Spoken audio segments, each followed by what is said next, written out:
This is called On the Difficulty of Describing Bill Bissett for Frank Beltrano. If I said 5'11", 225, 75 years, 56 books of poems, if I said the latest of which is titled This is Earth, These Are People, that the painting on the cover was his, if I said 2 hours at 754 Dundas Street,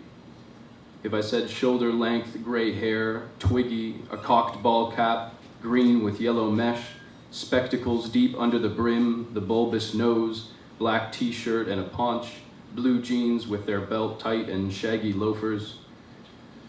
If I said the kind of man you'd hate to see your daughter with, you thought. Bad knees, back, an overlap of knots, a lilting voice in speaking, a baritone in song. If I said, he said, I was told the salmon talks have been moved to early next week, and I said at least the salmon are talking. If I said he concluded his set with a single short phrase which he repeated like a chant or an omen. If I said the phrase was, is it time to leave the hotel yet?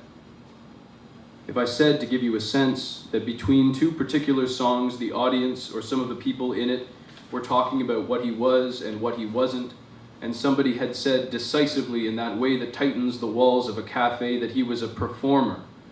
and that from the stage he said, you think, and chuckled. If I said as the front door of the cafe swiveled inches open, inches closed in the brisk wind, as the music with its exotic percussion instruments and piano and Bill reading and singing alternately, that the chime of the bell over the door seemed to want to join in, or that maybe the wind and he were joined then somewhere over the door. If I said, see the stage, dark floorboards, reds and yellows and a painting on the wall, the bright January blear in the window pane behind, the musicians huddled into their instruments of tapered steel or wood. If I said, gnarled elegance. If I said he was holding 2 white sheets of printer paper, stapled together and very white, and he holding them, that shaggy big man who, if your adult daughter pointed him out down the aisle at the supermarket as hers when you ran into her incidentally, might elicit from you, without having spoken with him, the phrase, I'm ordering Chinese for dinner, come over tonight, it'll be just us two, I feel like I haven't seen you in ages. He, reading a poem about a past lover, a poem about a past perhaps written with his knuckles and throat, holding them with one hand, the 2 sheets with the poems.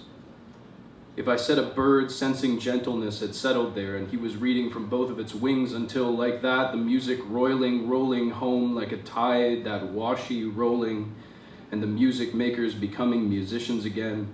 and the poet becoming a man again, and the bird with its wings now flapping gently around the cafe returned to the music stand and became pages stapled with words and stiff. If I said some know that we love and some love that we know, and that he would identify with the former and love the latter the same,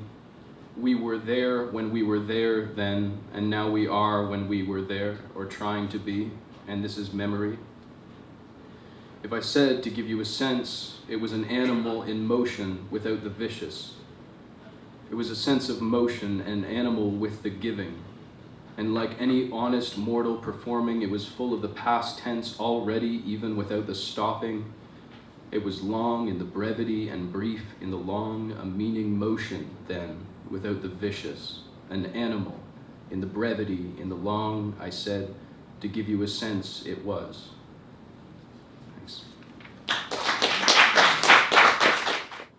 I have seen you there, long after you ceased to run through the byways of day, seen you there before falling into the transience of day, immemorial day, clueless and cluttered day, drawn ragged between